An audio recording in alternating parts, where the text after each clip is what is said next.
जय श्री ओम नमः सिद्धेभ्य ओम नमः सिद्धेभ्य ओम नमः सिद्धेभ्य। नमो अरहन्ताणं नमो सिद्धाणं नमो आयरीयाणं नमो अच्छायाणं नमो लोये सवसाहुणम्।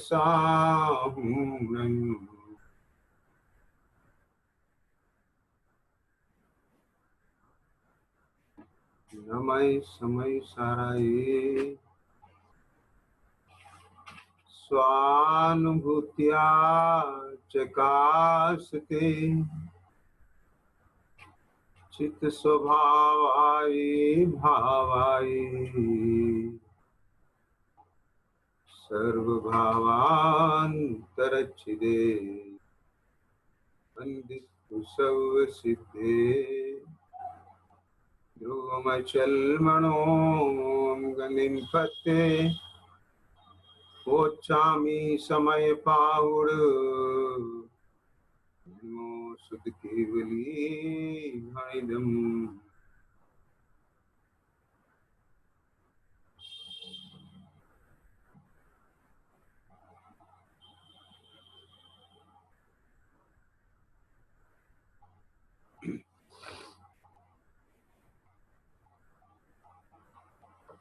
जय श्री समय सारजी परमागम शास्त्र विराजमान।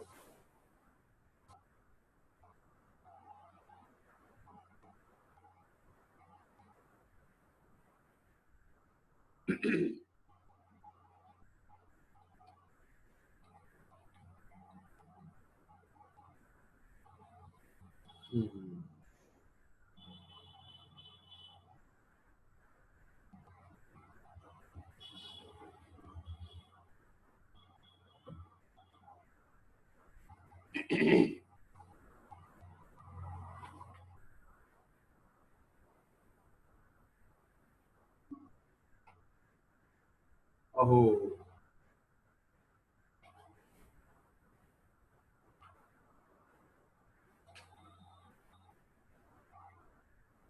आचार्य कुंकुल स्वामी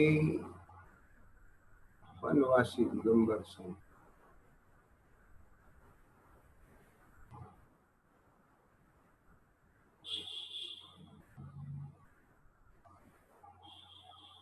संत कहते ही एक ऐसी आत्मा की एक ऐसी दशा वह ख्याल में आना चाहिए।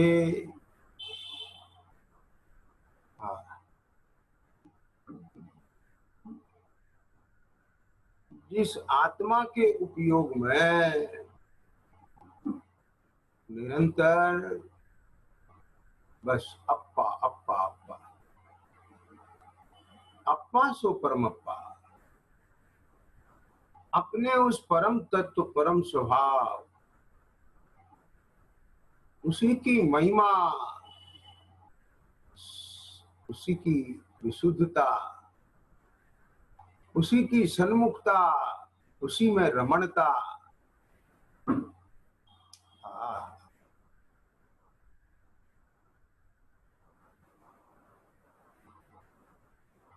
इस उपयोग को इस चैतन्य के अलावा इस तीन लोक में रमाने का कोई स्थान नहीं है।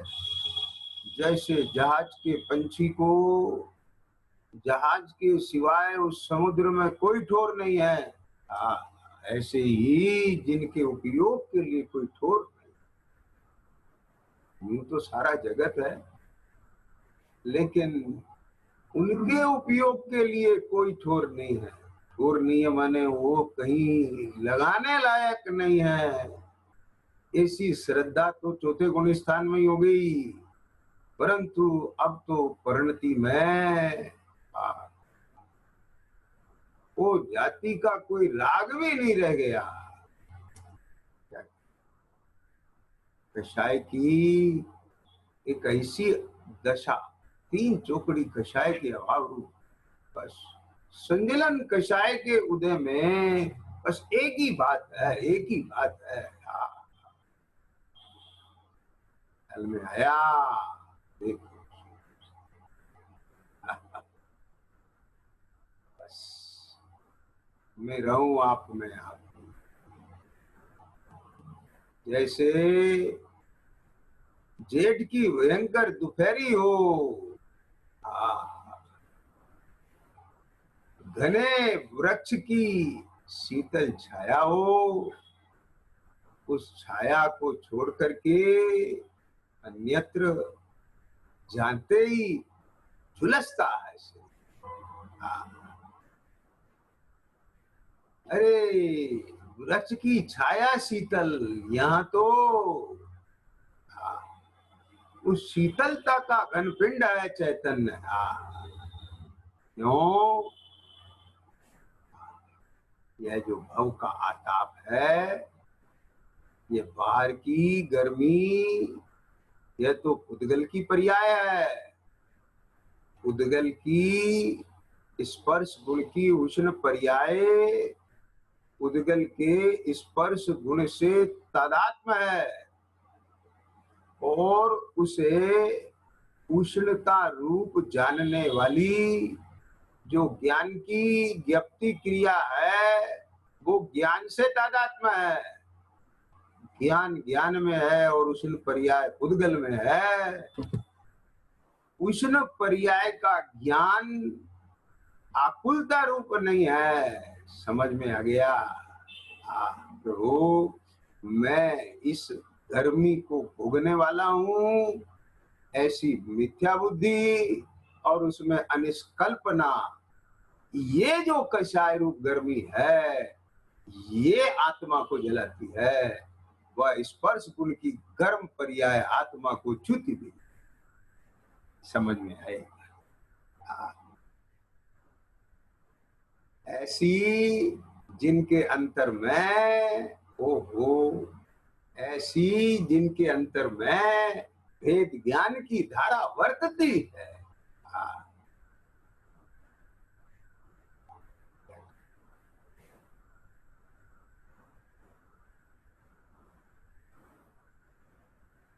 बस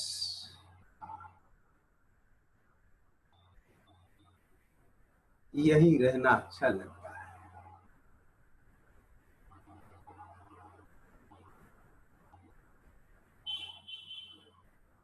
इतना अच्छा लगता है, अच्छा लग रहा है, ये विकल्प भी उत्पन्न नहीं होता है।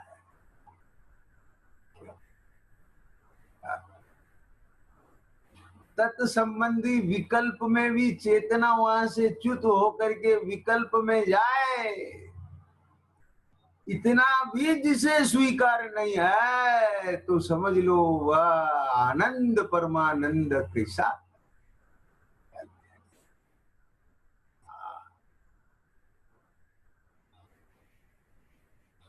अतीन्द्रिय ज्ञान की धारा सदा बहती है अंतर में, मैं हूँ गायक, लखें गायक, हुए गायक विराजे हैं, श्री मुनिराज जंगल में, सहज भी शंकराजे हैं,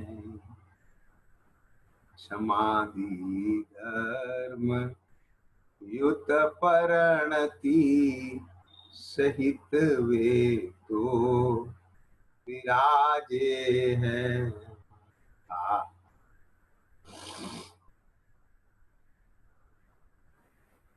अंतर में निरंतर निरंतर।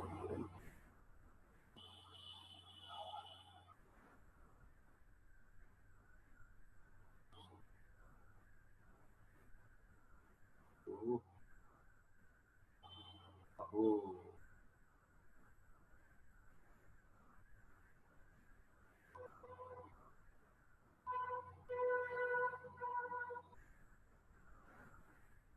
अरे भाई,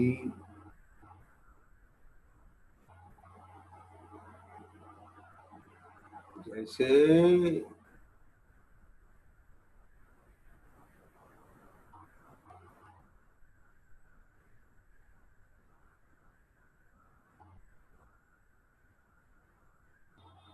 बहुत दिनों से भटके हुए किसी को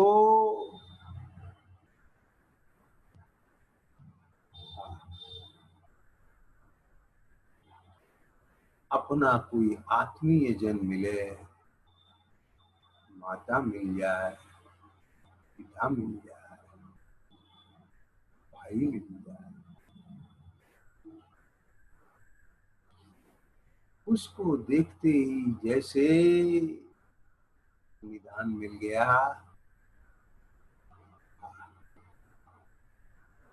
और वह उसका आलिंगन करके ऐसे मिलता है।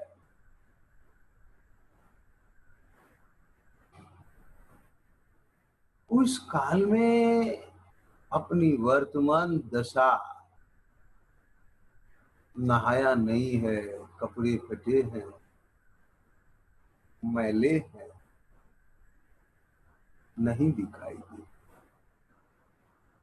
ना तो उसे अपनी दशा दिखती है, ना उस भाई को अथवा आत्मीय जन को उसकी दशा दिखती है। उसे तो वह अपना दिखता है। मानो उसका उपयोग तदाकार ख्याल में आया।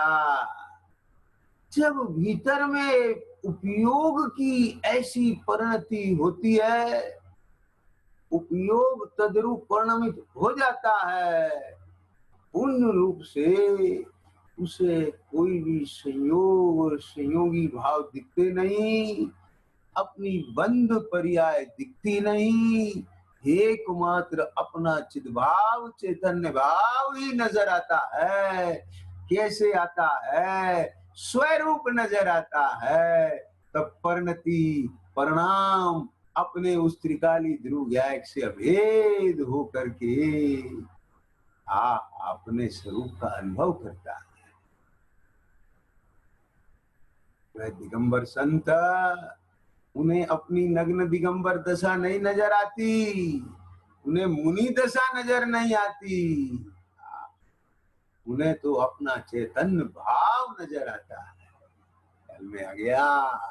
ये बहुत अजब गजब बात है भैया। समझ में आया भाई? क्या कहते हैं? ओ फिर से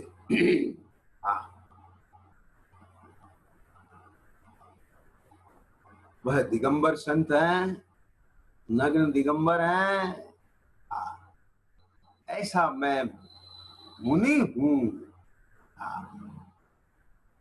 ये उनको ये वेदन नहीं रहता।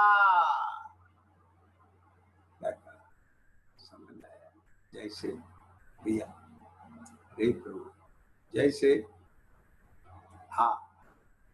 कोई कलेक्टर अपने घर में आता है, अपने माता पिता के पास बैठता है, अपने परिवार जन के बीच में बैठता है, तो उसको कलेक्टर पना, तत्व संबंधी वाइब्रेशन कहें, अनुभव कहें, ख्याल कहें, नहीं रहता है। उसको तो मैं पुत्र, बस वही संवेदन करता है। इसी प्रकार चेतना जिसको प्रमाण ने निक्षेप से शुद्धा शुद्ध समझ में आया, सर्व पर्याय रूप जो अपना ये द्रव्य है, त्रिकाली ध्रुव शुद्ध स्वभाव और वर्तमान में यह कर्म के सहित अशुद्ध दशा, ये सब का ज्ञान है बराबर, सापेक्ष उसको निर्णय है बराबर, परंतु अरे प्रभु वेद ज्ञान पूर्वक सर्व को गौण हो गया, सर्वगौण हो गया, अपना एक चित्त भाव मुख हो गया है। पर पर ये मैं नहीं, मेरा स्वभाव नहीं है। क्या बोला? है पर ये मैं नहीं है ना, ये मेरा स्वभाव नहीं है। यदि उसका भी इसको स्वाद आता रहेगा तो चैतन्य का स्वाद कैसे आएगा?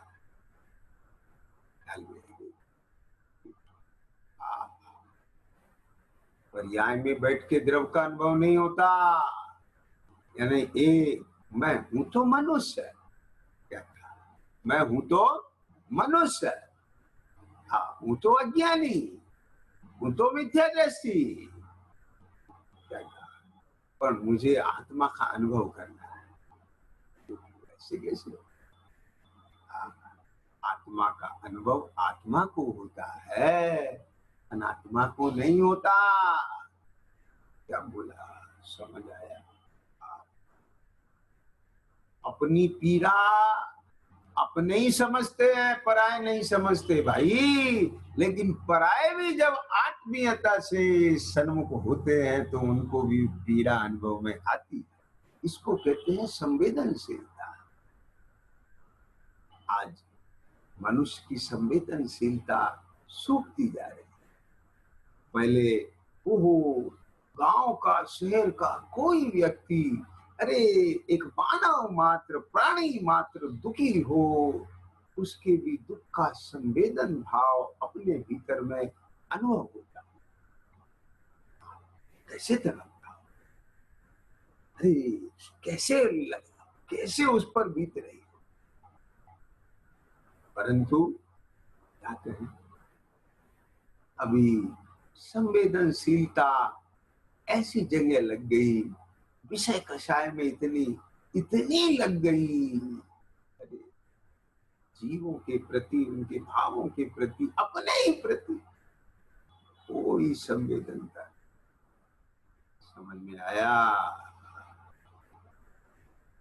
फिर यहाँ भी शुष्क ज्ञान में ही बैठ करके आत्मा को जानता है, आत्मा की चर्चा कर लेता है, लेकिन भाव विशुद्धि उत्पन्न नहीं। और जब तक भाव विशुद्धि उत्पन्न नहीं होती है तो भाई संवेदन कैसे? वहां कर्म के उपसमाधि नहीं होते, वहां स्वसन्मुखता नहीं होती है, वहां मैग्नेटिक खिंचाव नहीं होता है। ऐसे लगता है जैसे किसी और की बात कर रहा है। महिमा भी ऐसे करता है जैसे किसी और की महिमा गा रहा है। अपनी नहीं लगती है तो रस प्रकट नहीं होता है। और यदि रस होता भी है तो मैं कितनी अच्छी महिमा कह रहा हूं, तो वो कर्तृत्व संबंधी, राग संबंधी है ना, वह पर्याय बंध संबंधी ही रस प्रकट होता है।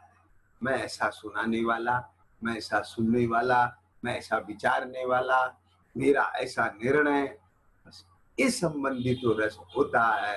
परंतु जिसकी चर्चा है वो आत्मपना, अप्पापना, चैतन्य, वो चिद रत्न, वो चैतन्य भाव, उसका संवेदन नहीं बनता।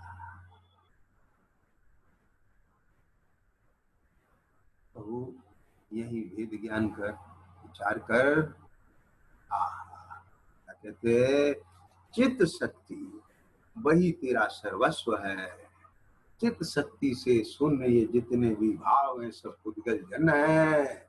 29 भावों से वेद ज्ञान कराया आचार्य देव ने 6 गाथा। नहीं वर्ण जीव के गंध नहीं, नहीं स्पर्श रस जीव के नहीं, ये कल गाथा पड़ी थी, है ना, ख्याल में आया? आपने इसका विस्तार जैसा टीका ये आपने स्वाध्याय किया होगा, और नहीं किया है तो आप कर लें। मुझे थोड़ा सा आगे बढ़कर वापस फिर अपने उसी विषय पर 31-32 नंबर की गाथा पर आना है। तो क्या कहा यहाँ पर, ये जो 29 भाव हैं, हर उन एक भाव में एक ही शैली है और एक ही फॉर्मूला है। क्या कहा? एक ही फॉर्मूला। समझ में आ गया? क्या कहते हैं, जैसे कल बोला था, जैसे ये रस गंध आदि हैं, ऐसे ये वर्गणा, कंपन जिनका लक्षण है,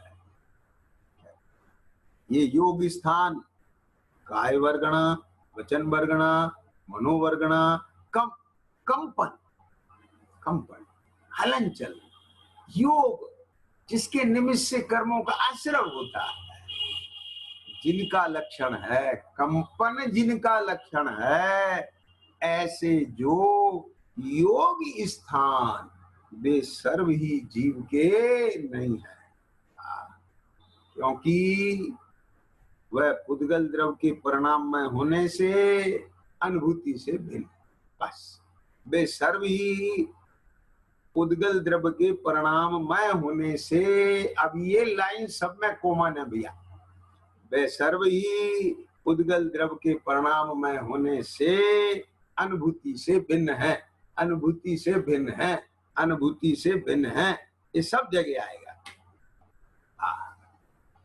तो ये जितने भी 29 भाव हैं, इन सब भावों से भेद ज्ञान करना, इन्हें याद नहीं करना है, खाली याद करना, क्योंकि आलंबन लेना है, लक्षण जानना, इन्हें पहचानना। जैसे कैसे पहचानना? अब काय वर्गना, वचन वर्गना, मनोवर्गना ही लिया, तो यहाँ मन में जो विचार चलता है वहां भी मनोयोग होता है। फिर वचन में जो शब्द रूप परिणाम ये शब्द निकलते हैं, वहां वचन योग होता है। और ये चेष्टा शरीर का भी जो होता है, ये काय योग होता है। तो अभी ख्याल में आना चाहिए। तो अपने को क्या लगता है ये मेरा कार्य है, समझ में आएगा। तो अब ये नाम सीखे, उसका स्वरूप जाना, और फिर यहाँ देखो, अब यहाँ विचार करो कि जिस समय काय योग नहीं है, ऐसे बैठो शांत, अब शरीर हिलडुल रहा है? नहीं हिल रहा है। कोई कंपन है? नहीं है, पर मैं हूं, यस। वचन योग है? नहीं है, पर मैं हूं।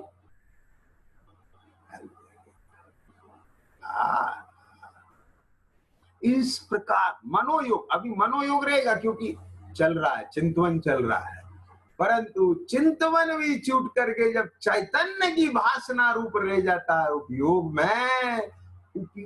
में उपयोगवान का संचेतन रह जाता है, तब उस समय में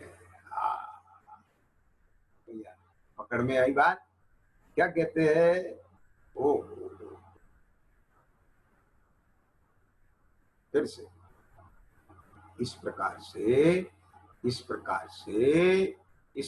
से यह विचारना अंदर में चले, तो इसे लगे ओ काय योग मेरे से भिन्न है, ये वचन योग मेरे से भिन्न है, ये मन योग मेरे से भिन्न है, ये पुद्गल का कार्य है, ये चेतना रूप परिणाम ये मेरा कार्य है।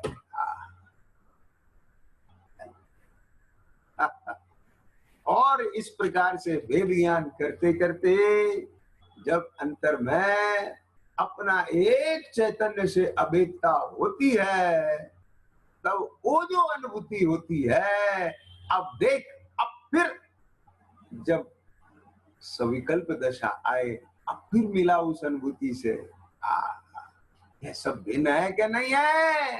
यहाँ भिन्न है, वो अनुभूति भिन्न है और इनकी अनुभूति भिन्न है। अब दोनों की अनुभूति में यहाँ वहां तो परम शांतता है, निराकुलता, और यहाँ विकल्प है, आकुलता है, यहाँ वैसी शांतता नहीं है। बस ये जो तुझे संवेदन ज्ञान हुआ है, भेद ज्ञान हुआ है, बस यही ज्ञान और राग का भेद, बीच में भेद ज्ञान है। यानी राग का भेदन आकुलता रूप है, और राग रहित ज्ञान का भेदन निराकुलता रूप है। ये ज्ञान राग की भिन्नता भेद ज्ञान है। ये तो अपन क्या समझते हैं, राग के काल में ही राग अलग नजर आए और ज्ञान अलग नजर आए। अरे प्रभु, ऐसे कैसे नजर आएगी? जहाँ चेतना स्वयं ही राग रूप परिणमित हो रही है, बेरूप हो गई है। या तो ज्ञान के परिणाम को धारणा है। तो वो धारणा ज्ञान से जो निर्णय है वो निर्णय में है कि ये जो परिणमन है ये मेरा स्वरूप है। ये हाँ, ख्याल में आई ना बात। ये जो स्वाद है ये वो नहीं है, लेकिन जब वो स्वाद आ रहा है कौन सा मिला जुला, अब उस समय बेमिला स्वाद का कैसे अनुभव करेगा? बात समझ में आ गया। एक ही समय में वो दो स्वाद का अनुभव कैसे होगा? आई समझ में। लेकिन एक ज्ञान में रहेगा, ये वो नहीं है। श्रद्धा उसे निषेधेगी, लेकिन वहां निषेध करके फिर से वह पराम भिन्न पढ़ करके और फिर सुसन्मुख होकर के अपने में आए तो अवैध होके फिर वो अनुभूति होती है। ये उसका पुरुषार्थ ख्याल में आ गई। हाँ, पूरी विशुद्धि पूर्वक आना होता है। ख्याल में आया, वो पूरा वेद ज्ञान पूर्वक ही आना होता है। ऐसा नहीं है कि कहीं भी बैठ करके और बस तुमने कहा ये मैं नहीं, मैं तो सभी ज्ञान भगवान आत्मा हूं और बस आ गया आनंद, ऐसे कैसे? वो उसका निर्णय रूप तो है बल, ख्याल में आ गई बात है, लेकिन उपयोग रूप कैसे हो जाएगा?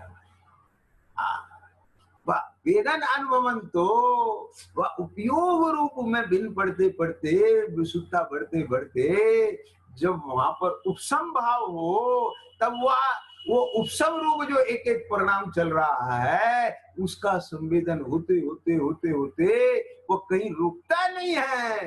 क्यों? क्योंकि उससे पूर्व जितनी भी अनंतर पूर्ववर्ती पर्याय है ये मेरी अनुभूति से भिन्न है, मेरे स्वरूप से भिन्न है, ये बराबर रहता है।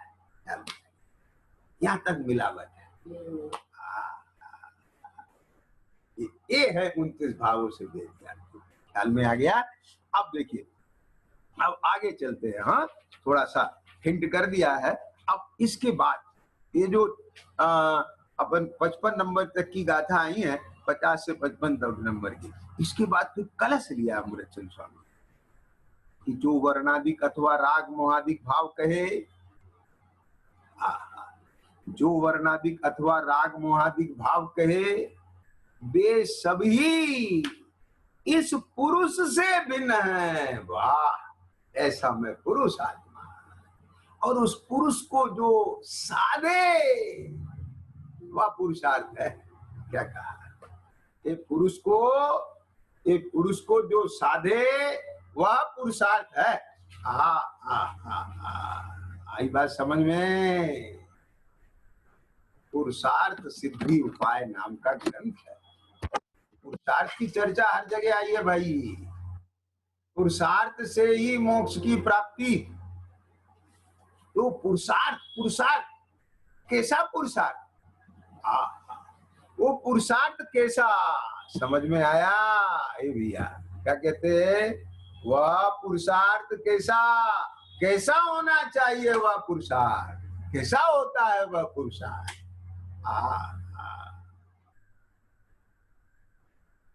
पुरुष नाम आत्मा, उसके अर्थ, उसके प्रयोजन, वो प्राप्त होना, उसकी सिद्धि होना, उसका उपाय होना, वो पुरुषार्थ सिद्धि उपाय है। समझ में आ गया? और पुरुषार्थ क्या है? उस पुरुष नाम आत्मा का अर्थ माने प्रयोजन सदना, ये दुख का अभाव वह उसका प्रयोजन है। तो उसका जो चेष्टा है वह पुरुषार्थ कहलाता है। ख्याल में आ गई प्रभु? क्या कहते हैं यहाँ पर? हाँ, जो वर्णादिक अथवा राग मोहादिक भाव कहे, यहाँ वर्णादिक ये सब इंद्रिय के विषय सब आ गए। राग मोहादिक भावक वे सब ही इस पुरुष से भिन्न है। कौन सा पुरुष? मैं, जिसमें ये पुरुष जगता मैं ऐसा बोलता है ना हर बात में। अरे प्रभु एक बात बताओ, है? छतरी तो छतरी रहेगा भाई, समझ में आएगा। हाँ? अब वो बाहर में भले ही उसकी दरिद्री की दशा हो जाए, लेकिन भीतर में क्षत्रियत्व तो रहता है कि नहीं। तो ऐसे ही जीव का जीवत्वपना, मैं ख्याल में हर बात में कहता है मैं, तो अब ये मैं पड़ा क्या बोले, ये उसका पौरुष है, पर पहचानता नहीं है ये यहाँ से। ये तो प्रभु लोक में कोई ऐसे सज्जन होते हैं, विलक्षण पुरुष सत्पुरुष होते हैं, उनकी नजरें वह सामने वाले को पहचान लेती हैं। अरे यह जो पाला है, कन्या है, यह चंदन वाला, यह तो कोई कुलीन कन्या है। इस बाजार में भी कुलीनता को पहचान लिया उसके हाव भाव से, बॉडी लैंग्वेज से। समझ आया कि नहीं आया? लक्षण आदि से। ऐसे ही इसकी होनहार बली होती है, वो इस मैं बोलता है, जो अंदर से मैं पना आता है, बस इतने लक्षण से भी पहचान जाता है, पहचान सकता है, अरे ये मैं, ये तो कोई चेतना है, जड़पना नहीं।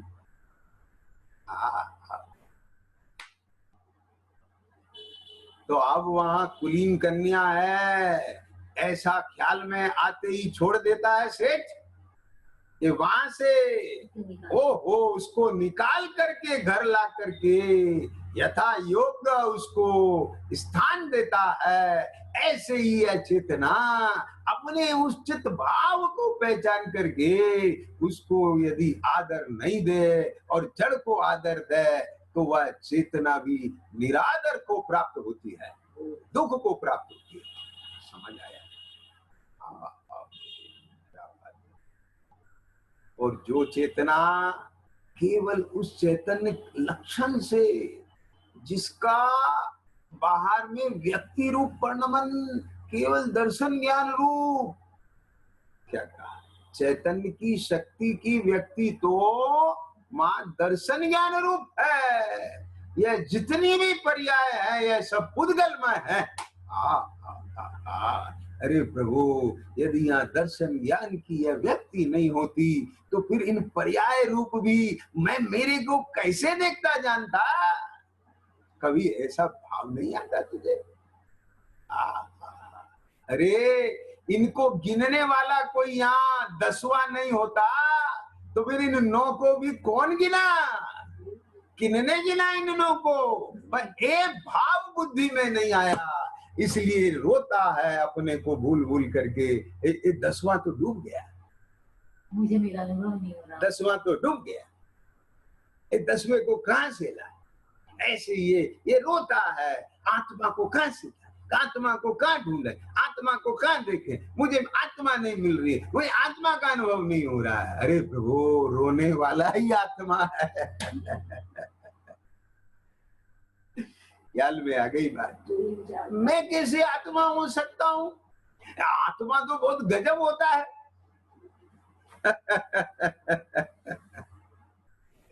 अरे प्रभु, मैं तो रागी हूँ, मैं तो द्वेषी हूँ। अरे तू राग द्वेष को मत दे। जिस चैतन्य प्रकाश में राग द्वेष दिखते हैं, जिसको ये राग द्वेष दिखते हैं, जो अपने को रागी द्वेषी कहता है, वो राग द्वेष नहीं है, वो ज्ञान स्वरूप भगवान आत्मा है। अपनी उस भगवत्ता को देख ले, उसको अभिनंदन कर ले, उसको माला पहना दे, उसके साथ वरण कर ले और बस उसी की पूजा कर। क्या कहा? जैसा भी है, ख्याल में आया, मेरा चैतन्य मेरा है, मैं चैतन्य। क्या बोला? संसारी हूं या मुक्त हूं, मुझे इससे कुछ लेना देना नहीं है। अज्ञानी हूं या ज्ञानी हूं, मुझे इससे कुछ लेना देना नहीं है। रागी हूं या द्वेषी, मुझे इससे कुछ लेना देना नहीं है। बस मुझे तो ये पता है कि मैं चैतन्य, मैं हूँ अपने मैं स्वयं पूर्ण। अब कैसे लगेगा मैं हूं अपने में पूर्ण? तो ये देखना है ना, ये देखने की कला आ जाती है उसके भीतर में। तो देख अभी मैं हूं, अभी हूं यहाँ। कहां से? जब तू अपने को अपने चैतन्य गुण से देख रहा है तो उस समय तू अपने को धन से देख रहा है। वहां धन है नहीं, तो फिर धन से मैं हूं, हटा धन को। व्यापार से मैं हूं, हटा व्यापार। परिवार से मैं हूं, हटा परिवार। क्या कहा? अब तो सही, ये टोटके अजमा, ये नुक्ते प्रयोग में ला, ये भेद ज्ञान के नुक्ते हैं। क्या कहा? ये कला है, सीख ले भाई इसको।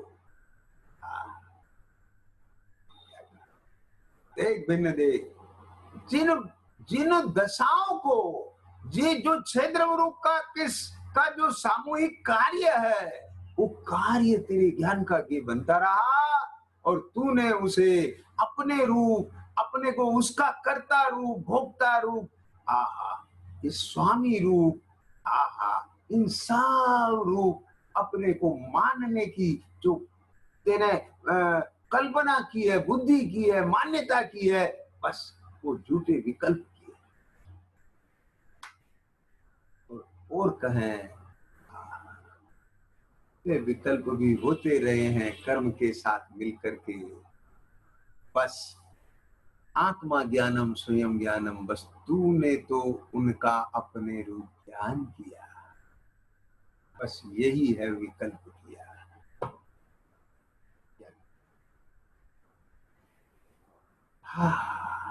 जब उन विकल्पों में भी भेद ज्ञान करता है, यह मोह मेरा नहीं, यह राग मेरा नहीं, यह विकल्प मेरा नहीं, मैं चैतन्य, तो चैतन्य रह जाता है, विकल्प उत्पन्न नहीं होता।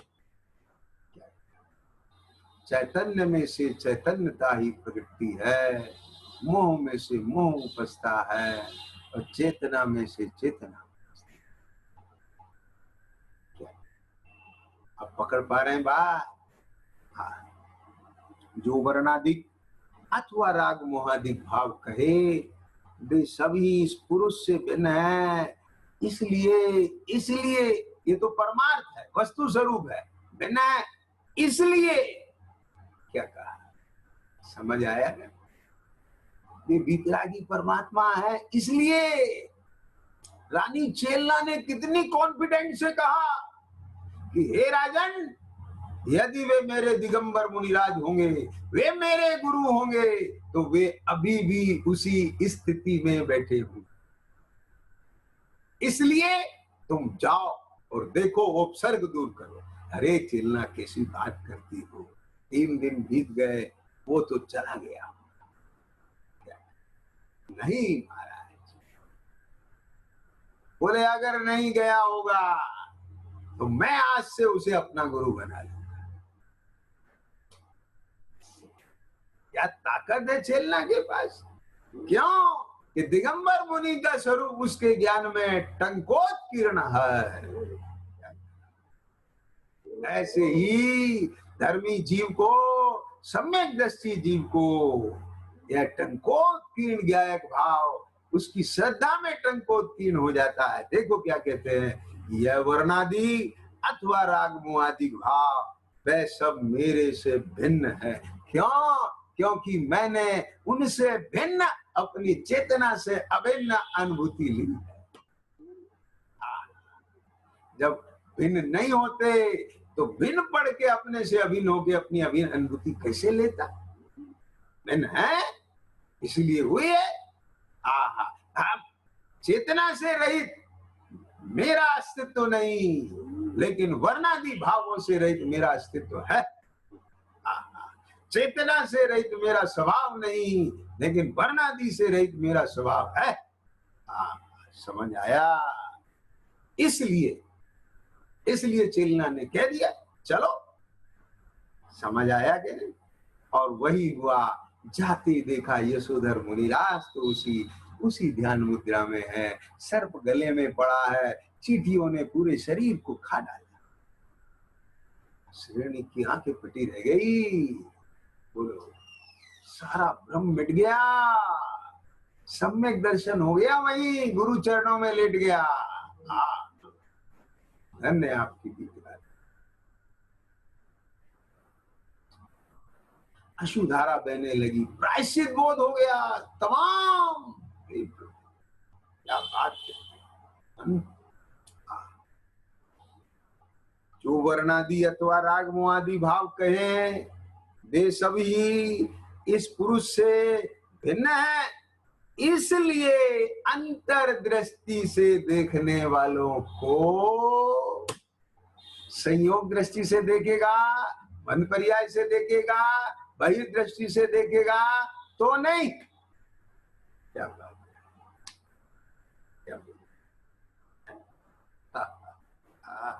अंतर्दृष्टि से देखने वालों को यह सब दिखाई नहीं देते। अब बोलो, मुनिराज हैं, उनके देह में कुष्ठ रोग है, लेकिन अंतर्दृष्टि से चैतन्य भास रहा है, कुष्ठ रोग भाषित ही नहीं हुआ। मैं मेरे में कुष्ठ रोग है कहाँ, मेरे में तो चैतन्य ही चैतन्य।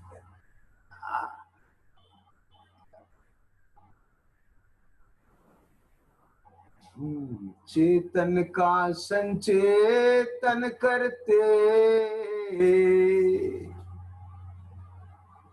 पर मुनिराज कहलाते हो, बहिरंग में कुष्ठ रोग लख कर। क्या कहा, मूर्खों से कोड़ी कहलाते हो, मूर्खों से कहलाते।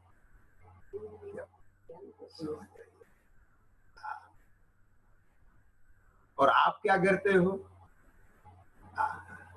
चेतन हूँ संचेतन करते, देह का ही संचेतन नहीं तो देह के कुष्ठ रोग का कहां से। जिनको भाव दिगंबर दशा, जिन्हें अपनी चैतन्य की राग से भिन्न दशा का अनुभव हो रहा हो, उन्हें यह देह के दिगंबरत्व का अनुभव होगा। वो देह के दिगंबरत्व से अपने को दिगंबर मुनि अनुभव करेंगे। ये जो अपने को राग से भिन्न, अरे प्रभु क्या बात है। यह तो अंतर का, यह शाश्वत सुख का प्याला कोई पिएगा अनुभव वाला, यह चैतन्य का रस, ये रस के रसिया। क्या कहा, इस रसीले स्वाद के आगे अन्य सब फीके, इस बाल स्वाद को लेता हो। ये आचार्यों ने सब खाली शब्द नहीं लिखे हैं, वो अंतर में रस पकता है, जिसका लक्ष्य करने से ही रस उमड़ता है, वह रस पीने लायक। अरे रस पीने लायक, ये तो उपचार की भाषा है, जिसमें एकाग्र होने से रस उमड़ता हो। वेदन रस का होता है, दृष्टि स्वभाव में होती है, एम पना त्रिकाली में होता है, वेदन प्रणाम का होता है। ये क्या चमत्कार है, बस ऐसा ही विज्ञान है आत्मा का। क्या बोला, दर्शन ज्ञान गुण अपने में, ज्ञान अपने को चैतन्य त्रिकाली ध्रुव रूप जान रहा, अनुभव कर रहा है। श्रद्धा वही अहम धरे, प्रणाम उसी में रमण करके अपने को एक समय का परिणाम नहीं देख रहा है, अपने को त्रिकाली ध्रुव रूप अनुभव करते हुए आहा वेद है जैसी परिणति। लेकिन परिणाम को वेदन अपनी निर्मलता रूप प्रणमन का है, वेदन प्रणाम का है, और अहम पुनः त्रिकाली।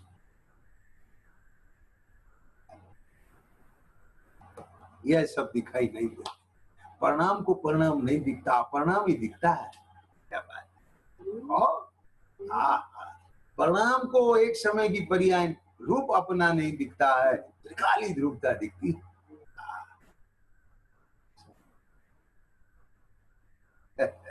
यह सब दिखाई नहीं देते,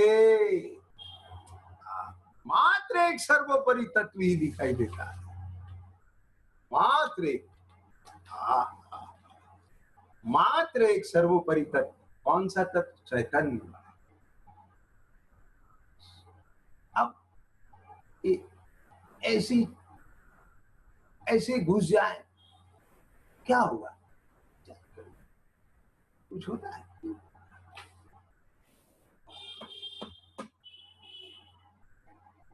भैया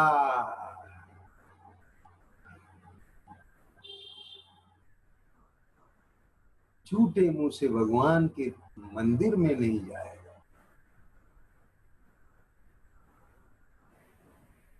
क्या मतलब? भगवान के दर्शन करने जाने की विधि है, उसमें तैयारी चालू हो जाती है। शारीरिक शुद्धि के साथ साथ मानसिक शुद्धि होती है।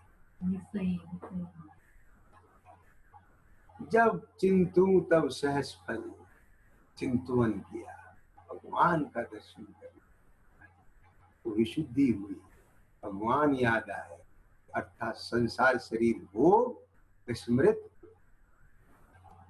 ध्यान से सुना, जिनके विस्मरण मात्र से सहज फल का, जिनके स्मरण मात्र से सहज फल का पुण्य अर्जित होता है। क्या मतलब? सहस्र उपवास का फल। अरे सहस्र उपवास का फल अर्थात वो जो विशुद्धि है। अब विशुद्धि तो हो नहीं, अब बिना विशुद्धि के मंदिर चलना है साहब। हाँ देखो, हमें सहस्र उपवास का फल तो मिल गया और लखा गमन करे चल दिए, अब लाख का हो गया। अब भगवान के सामने जाके ठोक दी, अब तो कोड़ा कोड़ी का हो गया, पागल हो गया। विशुद्धि कितनी है? स्मरण करते ही जितनी विशुद्धता हो, गमन करते अगले अगले समय में गुणित गुणित विशुद्धता बढ़े। और भगवान के सामने पहुंचते ही तो जैसे 440 वाट का वाइब्रेशन आ गया, ऐसी विशुद्ध पूरी सर्वांग चेतना।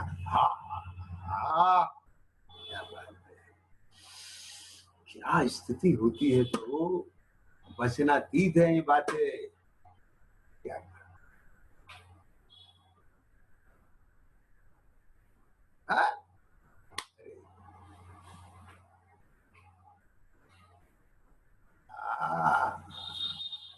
राज्याभ्यास, राज्याभिषेक, आपका राज्याभिषेक होगा।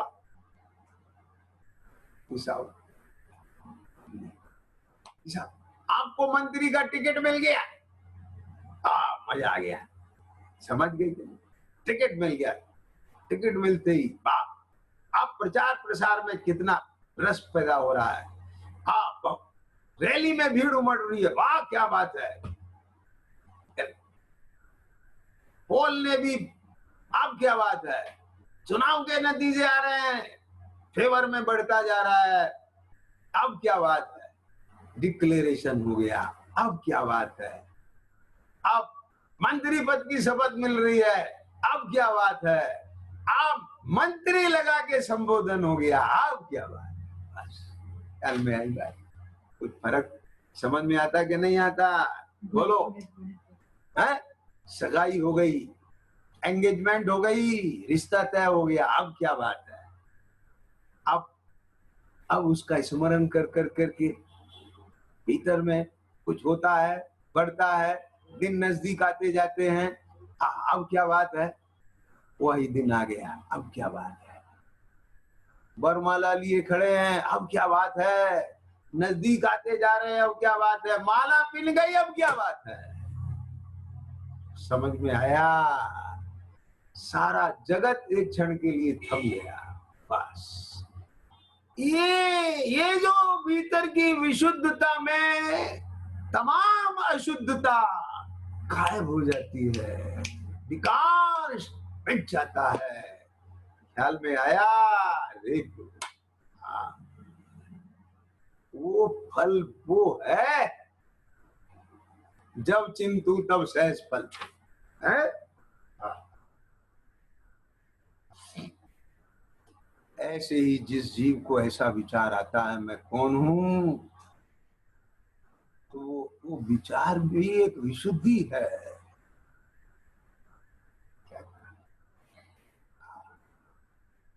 याद आना भी एक विशुद्धि है।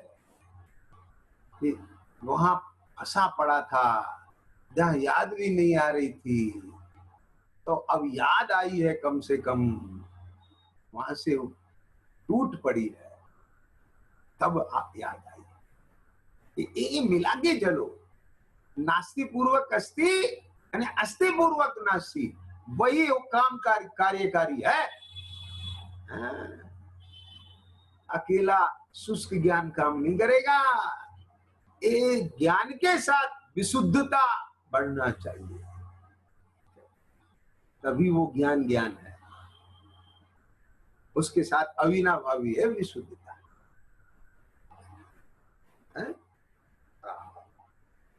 क्या कह रहे थे? यह सब अंतर्दृष्टि से देखने वालों को यह सब दिखाई नहीं देते, मात्र एक सर्वोपरि तत्व ही दिखाई देता है। सर्वोपरि कैसे है? अभी तक तो इसको ऐसा लगता था, चेतना को मानो मैं सब रूप हो गया, यह सब मुझ में समा गया, एक एक इंद्रिय रूप अनुभव।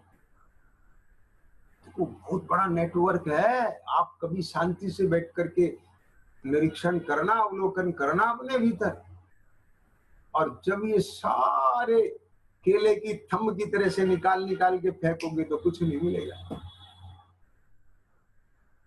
ये सब भ्रम था, इसके बिना भी भ्रम था, नथिंग। यहाँ तो बस एक चैतन्य, मैं चैतन्य।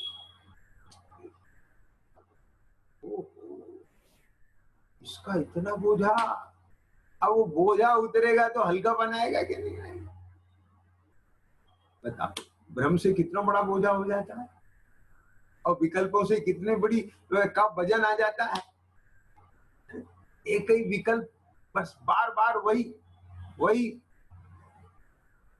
अब वो कितना भारी हो जाता है। अब वो इतना भारी हो जाता है, इससे फटने लग जाता है। मर जाऊं या मार, समझ, मर करके भी पीड़ा शांत करना चाहता है।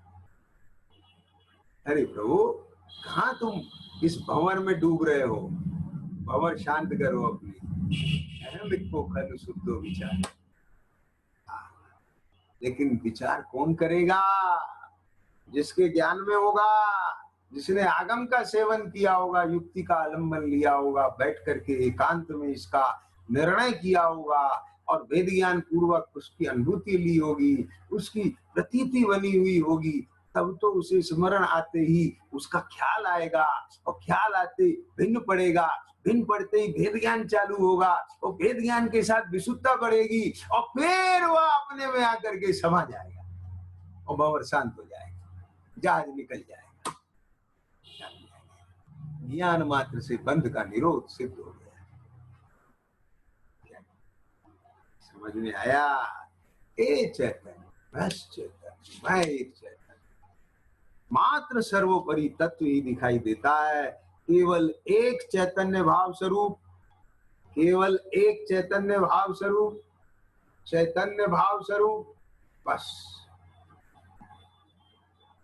चेतना में चेतना का विलास, चेतना में चेतना ही विलसित हो रही, चेतना में चैतन्य ही विलसित हो रहा है। चैतन्य में, चेतना में यानी वर्तमान पर्णमन, उसमें अपना त्रिकाली ध्रुव चैतन्य स्वभाव, चैतन्य तत्व, अपना सत्य, अपना अस्तित्व, चैतन्य रूप विलसित होना, यही चेतना का विलास है। वही चेतना ब्रह्मचारिणी है। क्या बोला? वही ब्रह्म भाव है, वही ब्रह्मचर्य है। ये अध्यात्म का ब्रह्मचर्य, ये परमार्थ ब्रह्मचर्य, निश्चय ब्रह्मचर्य। ख्याल में आया? केवल एक चैतन्य भाव स्वरूप अभेद रूप आत्मा ही दिखाई देता है। एक परमाणु मात्र, विकल्प मात्र मुझ रूप भाषित नहीं होता, नजर भी नहीं आता। यही अकिंचन भाव है। इस शुद्ध परिणाम में, इस शुद्ध परिणति में दसों धर्म है। यह निश्चय 10 लक्षण धर्म, ये निश्चय। अब फिर उसके साथ, उस शुद्धि के साथ जो अशुद्धि अंश आया, उस अशुद्धि अंश में बहिरात्म दशा रूप अशुद्धता नहीं दिखाई देती, तो वहां भी वह धर्म के लक्षण आते हैं। वैसा क्रोध नहीं है, वैसा मान नहीं है, वैसी माया नहीं है, वैसा लोभ नहीं है। जो जगत को क्रोध रूप दिखे, मान रूप दिखे, माया रूप दिखे, लोभ रूप दिखे, समझ में आया असंयम रूप दिखे, वैसा नहीं है। तो उसको क्या कहते हैं? 10 लक्षण धर्म के धारी के। लेकिन परमार्थ वेदता तो अंतर से च्युत परिणाम में ही अभ्रम देखते। वह श्रद्धा तो उसे भी अभ्रम थे। हाँ, केवल एक चैतन्य भाव स्वरूप अभेद रूप आत्मा ही दिखाई देता है, भेदन में आता है। यहाँ दृष्टा और दृश्य का भेद नहीं है, अभेद समझ। इसलिए क्या कहते हैं? इसलिए वे समस्त ही वर्णादि तथा रागादि भाव पुरुष से, आत्मा से भिन्न ही है। ख्याल में आया? सब भिन्न ही है। और सिद्धांत ग्रंथों में और आगम ग्रंथों में तो लिखा है, क्या लिखा है?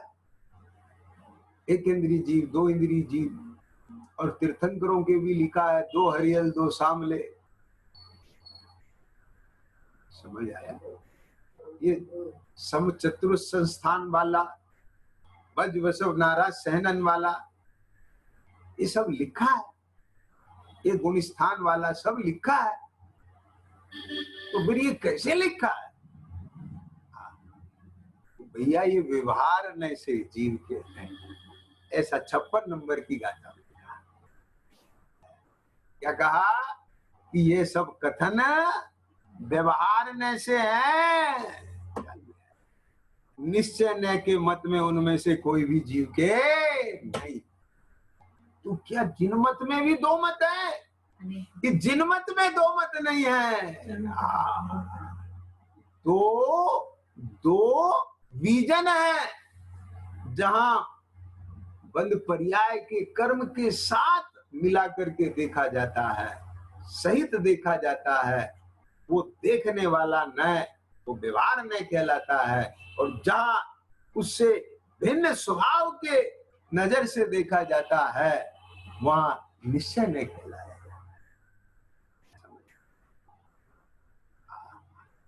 परमार्थ की दृष्टि पूर्वक व्यवहार व्यवहार है। समझ में आया? व्यवहार के ज्ञान पूर्वक परमार्थ की दृष्टि परमार्थ है। एकांत परमार्थ की दृष्टि नहीं परमार्थ है, वो एकांत मिथ्या है। वह सम्यक एकांत है। ऐसे सम्यक व्यवहार है, सम्यक निश्चय है। यदि प्रमाण है, ज्ञान प्रमाण सम्यक प्रमाण नहीं है, सम्यक प्रमाण ज्ञान नहीं है। क्या कहा? वस्तु का प्रमाण ज्ञान नहीं है तो नए भी सम्यक नहीं।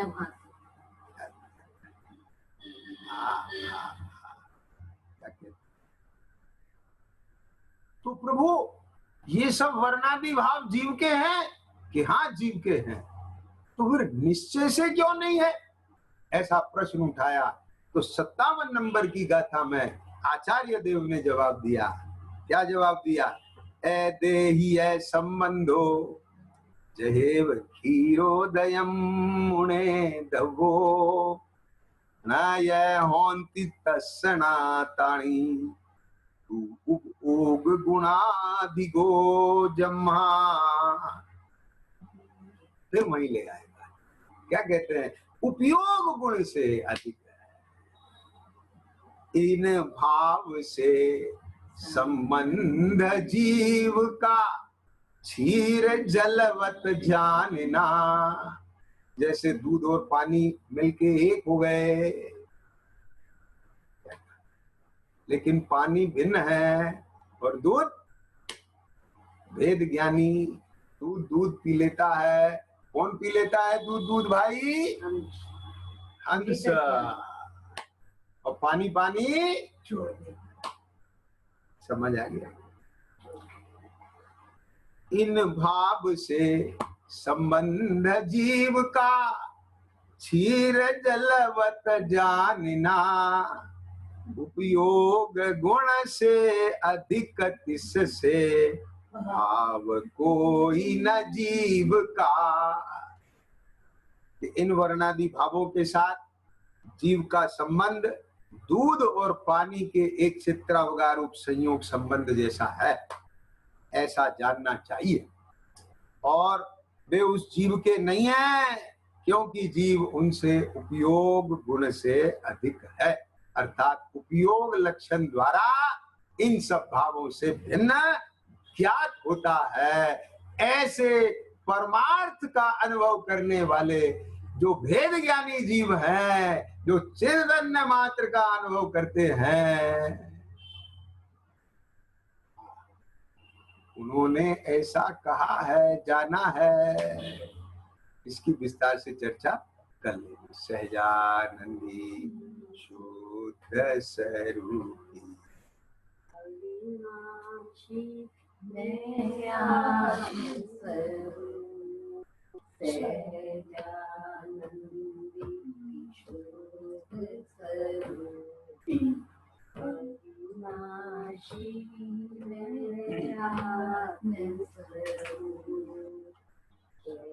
जानंदी